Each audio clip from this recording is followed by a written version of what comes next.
This is CBC Saturday News.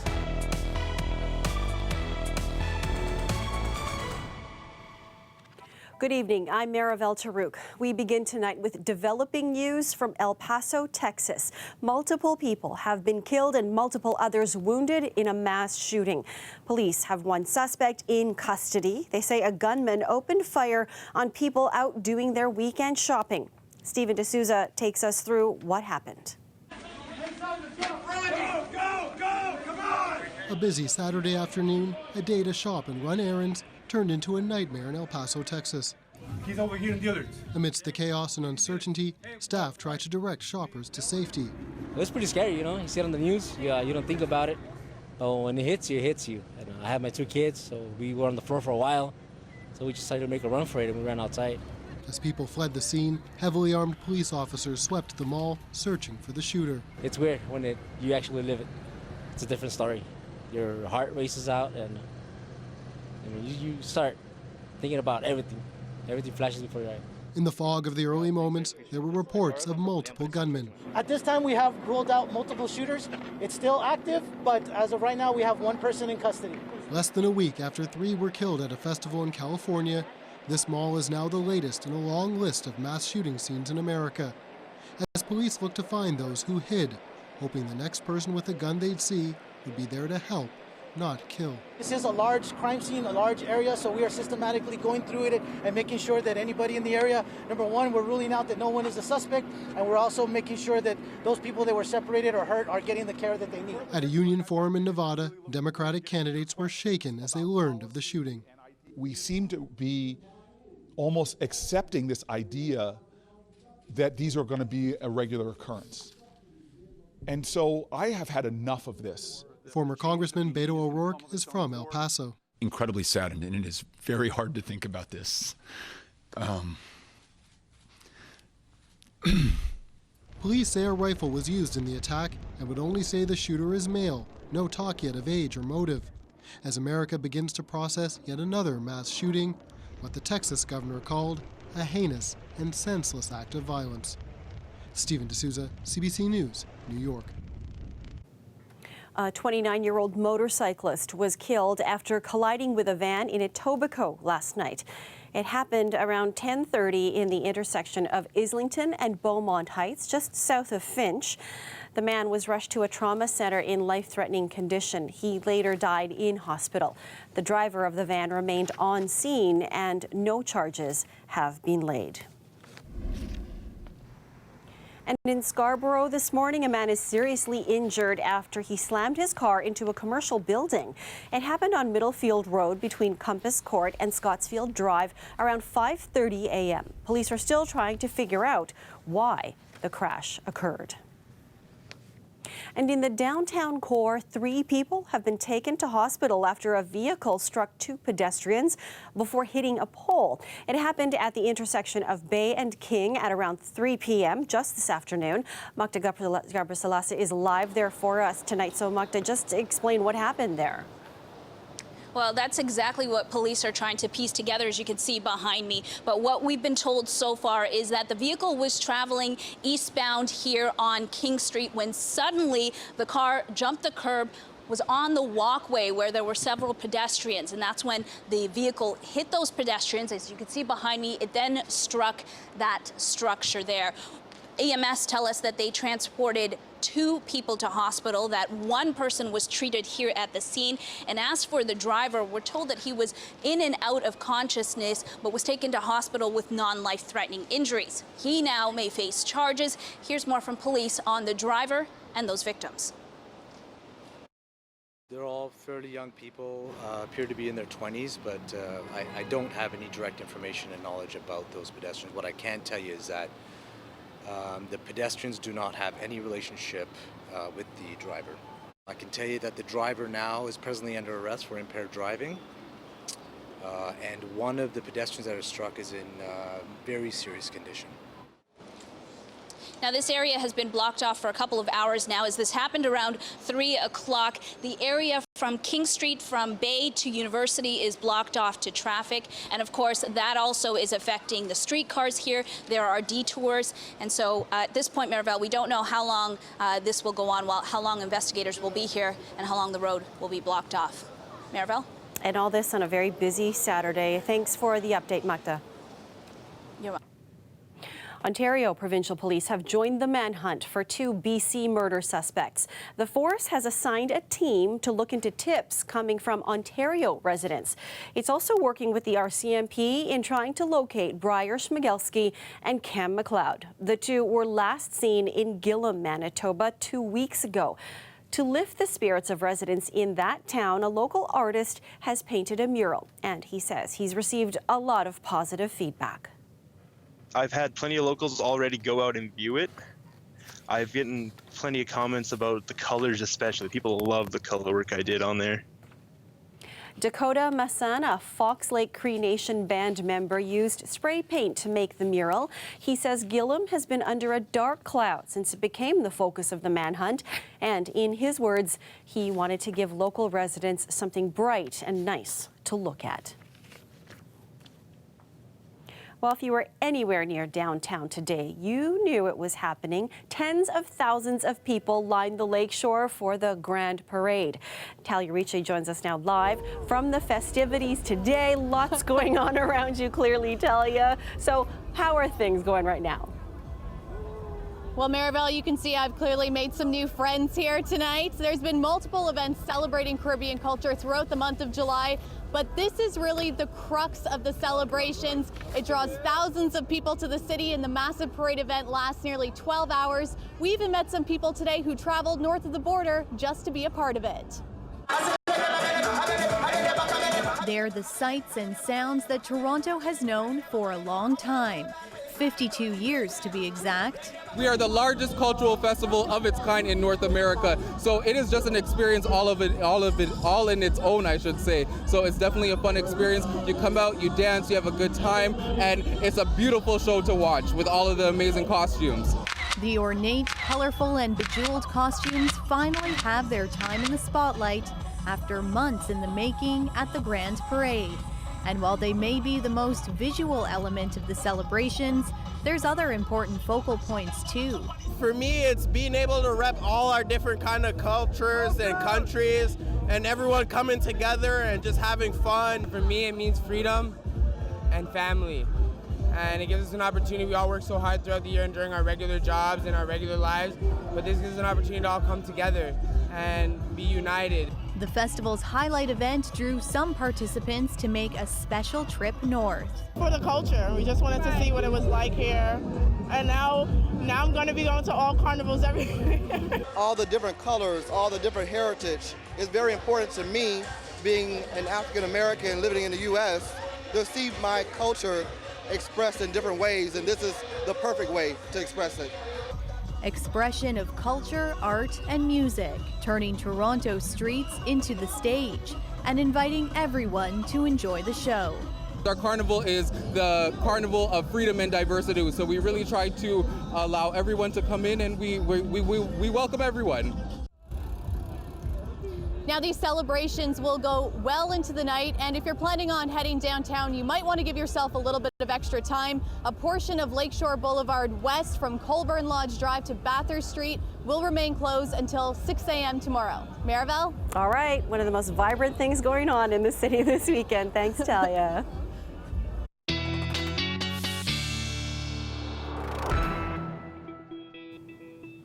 Well, Amanda, we could not have asked for a better, I guess, weather conditions for the Caribbean Carnival. Oh my gosh, Maribel, I gotta tell you, sometimes it's tough being in this business, okay? You get a lot of flack, but today it was the best. And Sunday morning too, it's gonna be pretty phenomenal. We've got those variable clouds, waking up in the morning, 20 degrees, going outside with your coffee on a long weekend Sunday. Yeah, that's pretty good. Sunday afternoon, 25, feels like 27. Full sun in the sky, not much atmospheric moisture going on there. And by the evening hours, if you're celebrating with any fireworks or anything like that, I don't know, it's a long weekend, might as well. 23 degrees. perfect for roasting s'mores. Now, this is what's going on in terms of the systems. It's all thanks to that high pressure. High pressure means 2 thumbs up because that means clear skies, not much rainfall, not a front passing on through. However, this afternoon, throughout Saturday afternoon and evening, we actually did have some energy in the mix. Non-severe in nature, but it was there, heavy rainfall in place, and it's that cold front that clears on out. But when's the next chance to get into some more rainfall? That's going to be by Tuesday. So we're going to have our eyes to the skies on Tuesday for that next shot of showers. And in the mix there for the rest of our long weekend, we are just dealing with departing energy and as well the heat. I'm going to come back with you in a moment's time, Maribel, and we're going to talk a little bit more about the temperatures, not only here, but in cottage country if you're heading there this weekend. Important forecast. We'll see you in a bit. Thanks, Amanda. Sounds good.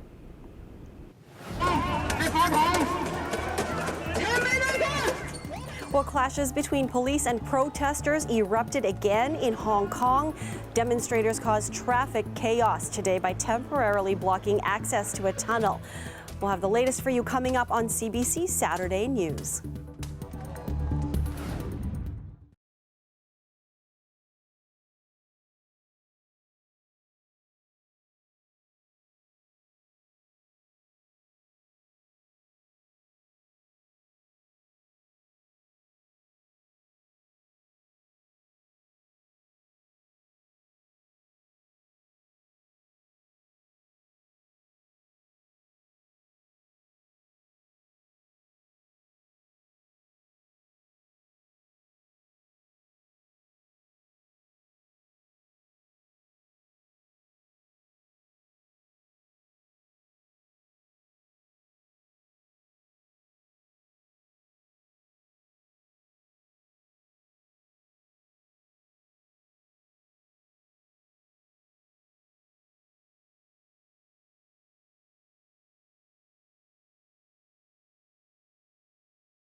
Conservative MP Deepak Oberoi has died. His brief battle with liver cancer ended last night.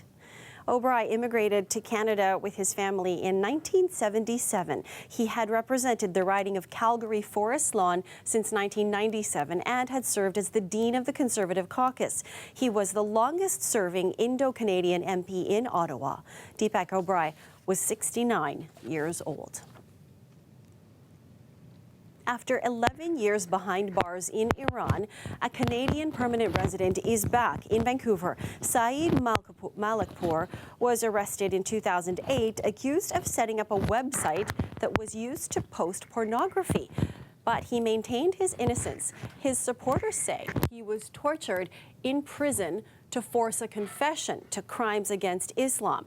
The news of his return broke last night after Malikpour's sister tweeted that he had landed back in Canada. CBC News spoke to one of the people who worked to sneak him out of Iran. He says Iranian authorities were not aware of the plan to get Malikpour back to Canada. The Iranian authorities, under pressure from the United Nations human rights bodies, temporarily released him. So he was on furlough. And during that time, he exited Iran through a third country and then came to Canada. So the Iranian authorities really cannot be credited with releasing him as such. And I want to emphasize that Mr. Malikpour's family in Iran and his lawyer knew nothing about this plan for his escape. They were completely unaware, and it was far from certain that the plan to bring him to Canada would succeed.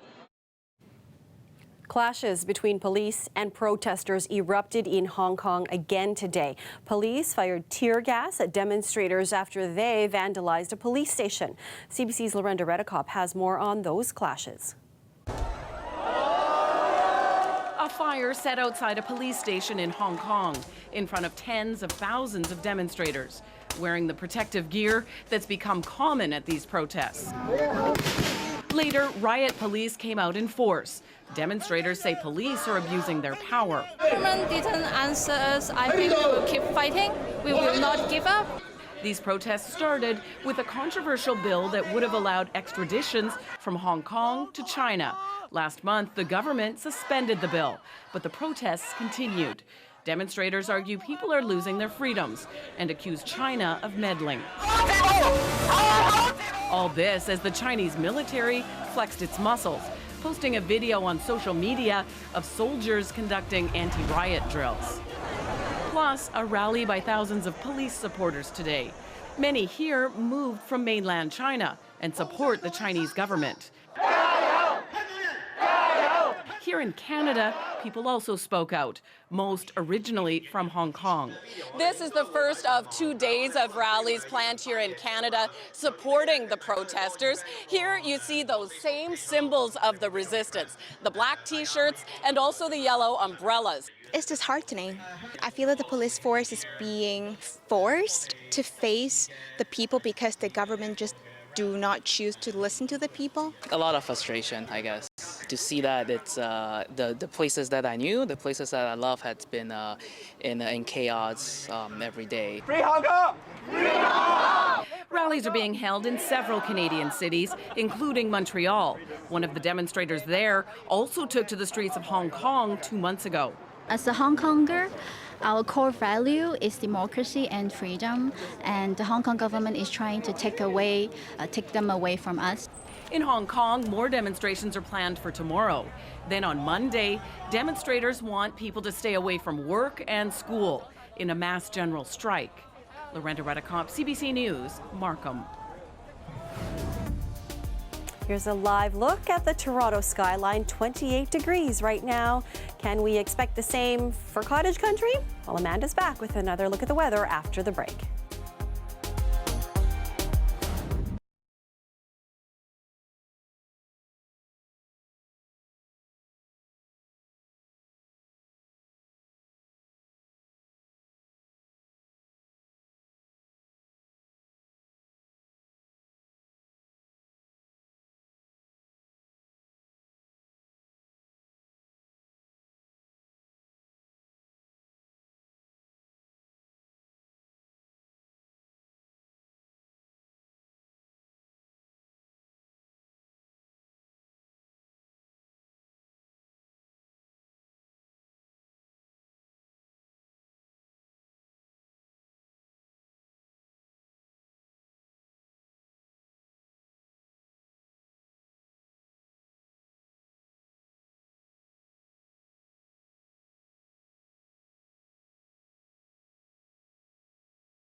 NBA star LeBron James, along with Drake and others, got together in Toronto last night to launch the digital platform Uninterrupted. The Canadian website allows athletes to share content with audiences without having to go through the team, managers, or reporters. James launched an American version of the site in 2015.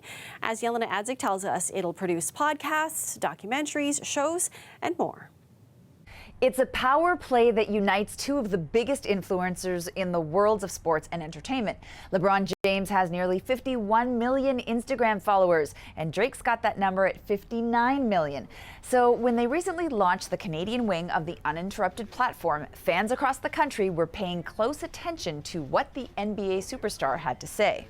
It's like a baby bar. It's like our firstborn for us to have an idea about empowering athletes and empowering people to make people feel like that they're more than what the label people put out, for them, and giving athletes a voice all over the world, all different shapes and sizes, from different countries, from different areas, to be able to bring that platform here to Canada.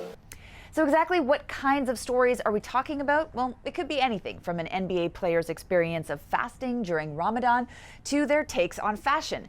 Early projects out of the gate include a clothing line for Raptors forward Serge Ibaka, and there's also motivational content coming from Mets pitcher and former Blue Jay Marcus Stroman. Ultimately, the pitch to viewers is that you'll connect with your sports superheroes in a personal way. Of course, the real hope for the platform is that you'll connect enough to want to buy merchandise, products, and tickets to events. No stranger to promotion, part owner Drake was on hand to share why he's involved. I'm honored, to bring content with this incredible company to Canada and with our partners. Thank you, Scott, and thank you to the Romani family, of course. Yeah, I'm always honored to be involved. It's nice when your friends don't only call you to go out for dinner, they call you to be involved in an incredible company. So, yeah, it's truly an honor. And to LeBron, who's been coming out here year after year, just giving our country that support in the summertime, showing how much he loves this place. With Drake as a collaborator, he'll bring both his music and his business savvy to the venture, which has plans to expand around the world. But the first stop is to take advantage of his championship-winning Raptors ambassador status and target We the North. Yelena Adzik, CBC News, Toronto. As qualifying rounds of the Rogers Cup kick off today, tennis fans are getting set to see two Canadians battle it out in the very first round of the tournament. Mississauga's Bianca Andreescu takes on Montreal-born Jeannie Bouchard. You must be excited for our VIP tennis players who are arriving. How are you feeling? No, that's not her. I'm feeling great. I watched them for a while, so I'm so excited to meet them. Yeah. What would you like to, maybe you get a chance to chat with Bianca. What do you want to talk to her about, or what do you want to ask her? I'd say I love her, and then I'll be like, I'd like some tips how to play better. I love it, really. Well, the Canadian pair will face off Tuesday night at the Aviva Centre at York University. Bouchard, once ranked 5th in the world, has won just 2 matches this year. Andreescu, on the other hand, is ranked 26th and is considered among the ones to watch in the tennis world. Well, the Canadian Food Truck Festival is making its second stop of the summer at Toronto's Woodbine Park. The festival also has a fundraising partnership with Toronto's Hospital for Sick Children. They're sponsoring sick kids, so that's always a good cause. And it's 100 food trucks, so how can you miss it? Every year it's phenomenal. Great crowd, very diverse crowd. It's always jam-packed in here. Always lands on a long weekend. Amazing, amazing time. It's called a thava. So if you go to India's roadside, all the good spots where you can get some roadside food, you always see these big thavas getting cooked with chicken, lamb, beef. I got one of these mac and cheese food truck grilled Philly cheesesteak sandwiches. They're really good. I would recommend everyone come out and get one of these. More than 40 vendors are there, slinging burgers, beaver tails, and tacos throughout the holiday weekend. The Food Truck Festival has volunteers roam the grounds on behalf of sick kids to ask for donations. All of the proceeds go to the hospital. The Canadian Food Truck Festival will continue its run through southern Ontario with stops in Pickering and Brampton until September 1st. Well, Amanda, all that food now. I'm getting a little hungry, but boy, beautiful weather for the festival. I'm not gonna lie, I was scoping out all of that, thinking, what would I be into? I think, Maribel, because the temperatures, that pineapple drink looked pretty good. Yeah. Sunday morning, 20 degrees, waking up already. We talked about that too. And Sunday afternoon, just looking at a bit more of a widespread look. Closer to the lakes, of course, you're a bit cooler. And hey, speaking of the lakes, if you're heading up to cottage country at all, look at this. And if you're not, you might be jealous. Pretty good dock weather for Monday as well. Midland, 27 degrees, Collingwood, 27 as well. Now, this is a reminder. If you have a headache, confusion, vomiting, fainting, you might actually have heat exhaustion, and a couple of things to keep in mind because heat is actually our main topic over this long weekend, okay? Keep that house ventilated. We are never leaving children or pets in cars, and stay out of the sun if you can, especially if you're most susceptible to getting into some heat exhaustion. And again, it's because of that high pressure. Tuesday, we start to see this cold front dip on down. First, it will affect northwestern Ontario, central regions, and then really just scoop on by the Monday morning, afternoon, and evening. We could get into some thunderstorms, and as we take a look at our 7-day forecast, you can tell we've still got humidex values feeling into that 35 zone. So this is just another note to say make sure that you drink your water. I know everyone who's heading out to all the activities this weekend is going to do that. So just enjoy, and we will talk about the rain another time. Okay, fair enough. Thanks a lot, Amanda. No problem. And that's our show for you tonight. Thank you for watching. We are going to leave you with a look at the Art on Sneakers event at Scarborough Town Centre today. It features an interactive installation of 100 one-of-a-kind sneakers by artists from across Canada. Have a great night, everyone.